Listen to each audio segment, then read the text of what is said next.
I'm concerned about big government spending and entitlement programs. My question is about Social Security and its future. Do you favor privatizing Social Security? Well, listen, yeah, I'm worried about Social Security too. You all better be. The biggest crisis that we face as a nation is this mounting level of debt that is essentially being accumulated because of the entitlement programs that exist in this country. And the fact of the matter is that Social Security and Medicare's unfunded liability will reach $57 trillion in just 2 years. We can't sustain that. Now the question was, do I support privatization of Social Security? Well, I support reform of Social Security. And what I mean by that is this. We have to find a way to offer a policy that the American people will accept that will address this issue. Number one, and again, I'm going to refer you back to the roadmap for America that Congressman Ryan has proposed. I think he's on the right track. He's saying to folks 55 years and over, you can keep the system as it currently exists. But if you're under the age of 55 and you want to continue that system, you can do that. But you also have the option that people who work for the federal government today have to select a thrift savings program that is secure, not run by brokers and bankers, but managed in a way just as every federal employee has. Social Security is an important program, and we have to assure the American people that as Republicans, we are going to protect their retirement security. But we also have to take a stand, and take a stand now, for reform of this system, or our children and our grandchildren are going to be paying a very serious price.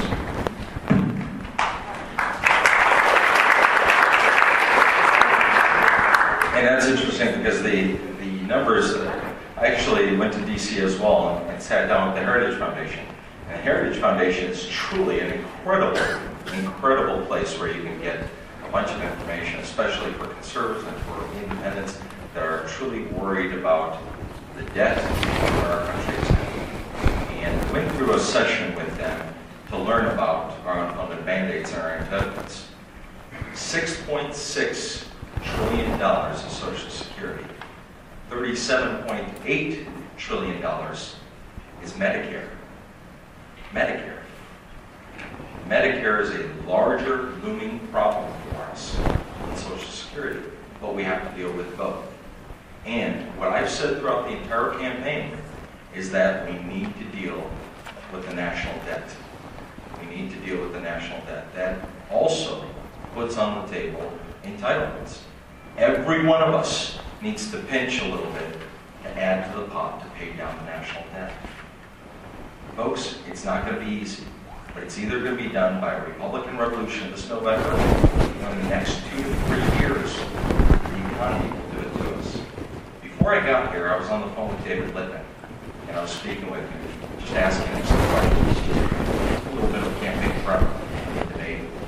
David is a supporter of ours in our campaign, and he basically told me that it's the national debt that will ruin this entire country in the next few years. It's no longer something that we're passing on to our children.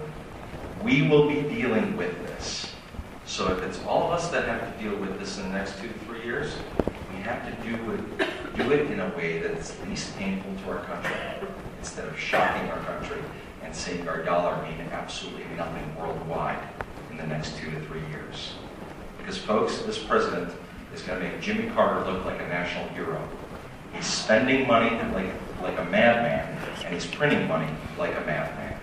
And pretty soon, we're either not going to be able to make our obligations, and we won't pay Social Security or Medicare, we won't be able to afford payments, or we're going to print money to make those payments. And when we print that, we know what happens: hyperinflation. So to beat that system, we have to do what every single family in this room is doing.